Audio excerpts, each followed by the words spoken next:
بسم اللہ الرحمن الرحیم۔ السلام علیکم۔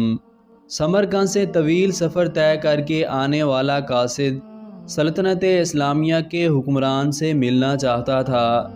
اس کے پاس ایک خط تھا جس میں غیر مسلم پادری نے قتیبہ بن مسلم کی شکایت کی تھی۔ پادری نے لکھا، ہم نے سنا تھا کہ مسلمان جنگ اور حملے سے پہلے قبول اسلام کی دعوت دیتے ہیں۔ اگر دعوت قبول نہ کی جائے تو جزیہ دینے کا مطالبہ کرتے ہیں، اور اگر کوئی ان دونوں شرائط کو قبول کرنے سے انکار کرے تو جنگ کے لیے تیار ہو جاتے ہیں۔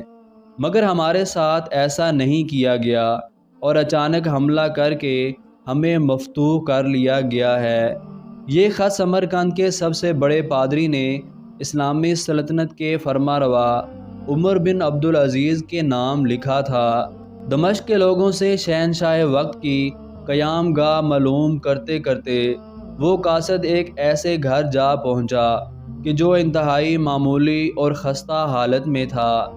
ایک شخص دیوار سے لگی سیڑھی پر چڑھ کر چھت کی لپائی کر رہا تھا اور نیچے کھڑی ایک عورت گارا اٹھا کر اسے دے رہی تھی۔ قاصد جس راستے سے آیا تھا واپس اسی راستے سے ان لوگوں کے پاس جا پہنچا جنہوں نے اسے راستہ بتایا تھا۔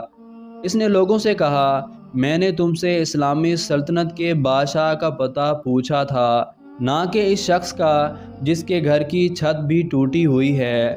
لوگوں نے کہا، ہم نے تجھے پتہ ٹھیک ہی بتایا تھا، وہی حاکم وقت عمر بن عبدالعزیز کا گھر ہے۔ قاصد پر مایوسی چھا گئی اور بے دلی سے دوبارہ اسی گھر پر جا کر دستک دی۔ جو شخص کچھ دیر پہلے تک لپائی کر رہا تھا وہی اندر سے نمودار ہوا۔ قاصد نے اپنا تعارف کرایا اور خط عمر بن عبدالعزیز کو دے دیا۔ عمر بن عبدالعزیز نے خط پڑھ کر اس خط کی پشت پر لکھا، عمر بن عبدالعزیز کی طرف سے سمرقند میں تعینات اپنے عامل کے نام ایک قاضی کا تقرر کرو جو پادری کی شکایت سنے۔ مہر لگا کر خط واپس قاصد کو دے دیا۔ سمرقند لوٹ کر قاصد نے خط کا جواب اور ملاقات کا احوال جب پادری کو سنایا تو پادری پر بھی مایوسی چھا گئی۔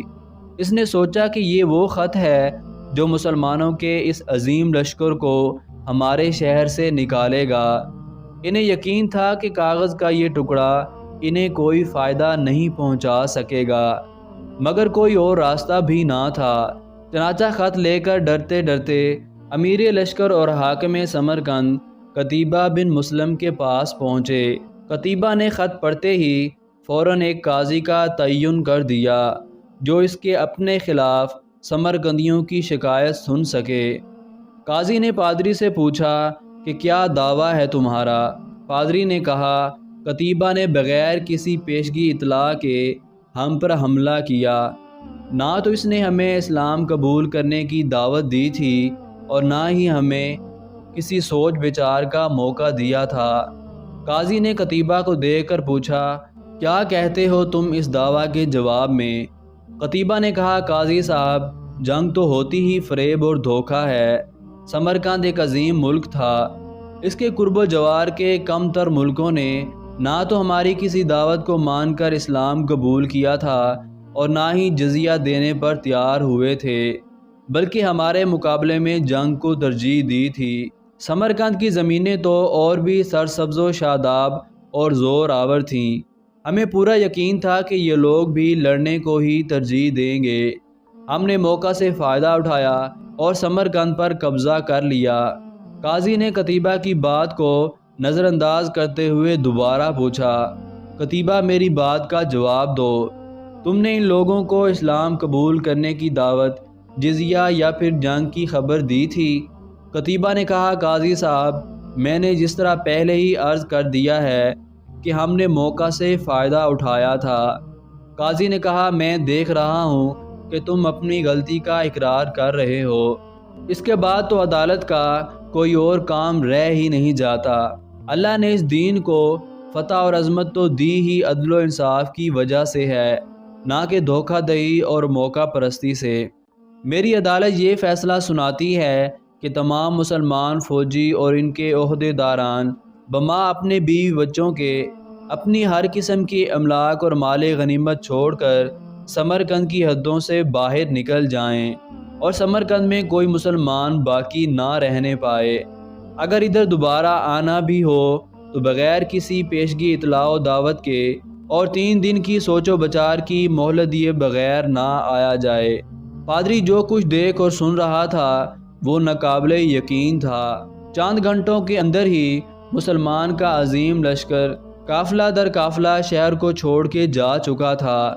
سمرقندیوں نے اپنی تاریخ میں ایسا کبھی نہیں دیکھا تھا کہ طاقتور فاتح قوم کمزور مفتوح قوم کو یوں دوبارہ آزادی بخش دے۔ ڈھلتے سورج کی روشنی میں لوگ ایک دوسرے سے سرگوشیاں کرنے لگے کہ یہ کیسا مذہب اور کیسے پیروکار ہیں۔ عدل کا یہ معیار کہ اپنوں کے خلاف ہی فیصلہ دے دیں اور طاقتور سپہ سالار اس فیصلہ پر سر جھکا کر عمل بھی کر دے۔ تاریخ گواہ ہے کہ تھوڑی ہی دیر میں پادری کی قیادت میں تمام شہر کے لوگ گھروں سے نکل کر لشکر کے پیچھے سرحدوں کی طرف دوڑے اور لا الہ الا اللہ محمد رسول اللہ کا اقرار کرتے ہوئے ان کو واپس لے آئے کہ یہ آپ کی سلطنت ہے اور ہم آپ کے لیے رایا بن کر رہنا اپنے لیے فخر سمجھیں گے۔ دین رحمت نے وہاں ایسے نقوش چھوڑے کہ سمرقند ایک عرصہ تک مسلمانوں کا دارالخلافہ بنا رہا۔ کبھی رہبر دو عالم حضرت محمد صلی اللہ علیہ وسلم کی امت ایسی ہوا کرتی تھی۔ آج غیر مسلم تو دور کی بات، مسلمان سے مسلمان کو کوئی امان نہیں۔ اللہ سے دعا ہے کہ اللہ ہمیں سمجھنے کی توفیق نصیب فرمائے۔ ایسے ہی واقعات سننے کے لیے ہمارے چینل کو سبسکرائب کریں۔